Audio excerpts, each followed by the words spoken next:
গ্ৰেপ্তাৰ হ'ল এছপি লীনা দলে, গ্ৰেপ্তাৰ হ'ল এছপি লীনা দলে। খবৰটো মানে বহুত ভাল লাগিছে। এছপি লীনা দলে ইতিমধ্যে গ্ৰেপ্তাৰ হৈছে। চ' কথাটো হ'ল যে বন্ধু বান্ধৱীসকল, যদি জোনমণি মাতৃয়ে এজাহাৰ এটা দাখিল কৰিছিল, সেই এজাহাৰটোত এছপি লীনা দলেৰ নাম স্পষ্টকৈ উল্লেখ আছিল। গতিকে জোনমণি মাতৃয়ে উল্লেখ কৰিছিল এজাহাৰত এছপি লীনা দলেৰ নাম। যদি এছপি লীনা দলেৰ নাম জোনমণি মাতৃয়ে কোৱাৰ নিচিনা হয়, তেনেহ'লে জোনমণিক হত্যাকাণ্ডটো যদি সত্য হয় বা পৰিকল্পিতভাৱে হত্যা কৰিছিল যদি এইটো উল্লেখ হয়, তেনেহ'লে কি কৰিব? এছপি লীনা দলক কেনেকুৱা শাস্তি বিহিব লাগে। চ' আপোনালোকে কমেণ্ট বক্সত জনাওক। আৰু আপোনালোকে যদি লীনা দলক গ্ৰেপ্তাৰ কৰিব লাগে বা কি শাস্তি দিব লাগে লীনা দলক, তেনেহ'লে আপোনালোকে আপোনালোকৰ মন্তব্যটো কমেণ্ট বক্সত জনাওক। বন্ধু বান্ধৱীসকল, আপোনালোকে জানে ইমান দিন কষ্টৰ ফলত অথবা ইমান দিন তদন্ত কৰাৰ ফলত অৱশেষত গৈ এছপি লীনা দলেক মানে তদন্তৰ আওতলৈ আনিছে আৰু তদন্ত জেৰা অব্যাহত ৰাখিছে। CBI জেৰা অব্যাহত ৰাখিছে। খবৰটো শুনি বহুত ভাল লাগিছে।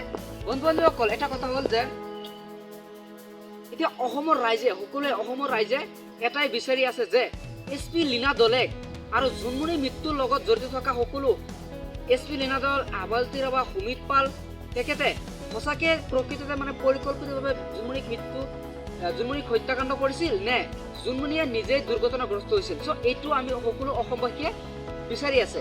চ' আপোনালোকে বা আমি ধৈৰ্য ধৰিব লাগিব, আপোনালোকক অপেক্ষা কৰিব লাগিব। চব ইমান দিন আমি অপেক্ষা কৰি আহিছোঁ। অৱশেষত গৈ কি হ'ল? এছপি লীনা দলে জেৰা অব্যাহত ৰাখিছে। এছপি লীনা দলেক জেৰা অব্যাহত ৰাখিছে। চ' কেইদিনমান পিছত সকলো লাহে লাহে তথ্য পোহৰলৈ আহিব। প্ৰথমে আহিছে এছপি লীনা দলেৰ নাম, এতিয়া জেৰা কৰি আছে। কেইদিনৰ পাছত জোনমণিৰ আবাৰ সমগ্ৰ ঘটনাৰ যিসকলে মানে জড়িত আছিল, মৃত্যুৰ লগত জড়িত আছিল, এই সকলোৰ নাম মানে উঠিব আৰু পোহৰলৈ আহিব। চ' আমি কি কৰিব লাগিব?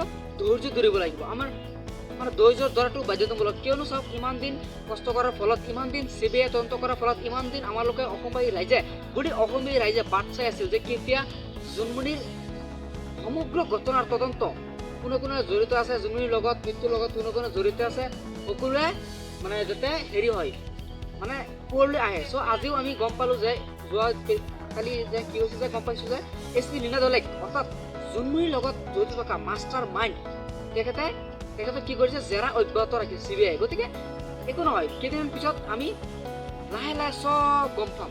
মানে কোনে জোনমণিৰ আবাক মৃত্যু হত্যাকাণ্ড কৰিছিল, কোনে মানে কি কৰিছিল, কোনে প্লেন কৰিছিল আৰু কি কৰিব? সকলোকে গ্ৰেপ্তাৰ কৰিব। চ' আপোনালোকে কি কৰিব লাগে? এছপি লীনা দলক কি কৰিব লাগে বা জোনমণিৰ মৃত্যুৰ লগত জড়িত থকা সমগ্ৰ মানুহক মানে সমগ্ৰ লোকক কোনে মৃত্যু কৰিছিল, কোনে হত্যাকাণ্ড কৰিছিল, কোনে জোনমণিক মাৰিছিল, তেওঁলোকক কি কৰা উচিত আপোনালোকে কমেণ্ট বক্সত জনাওক। আৰু কথাটো হ'ল যে আমি কি কৰিব লাগিব? অপেক্ষা কৰিব লাগিব।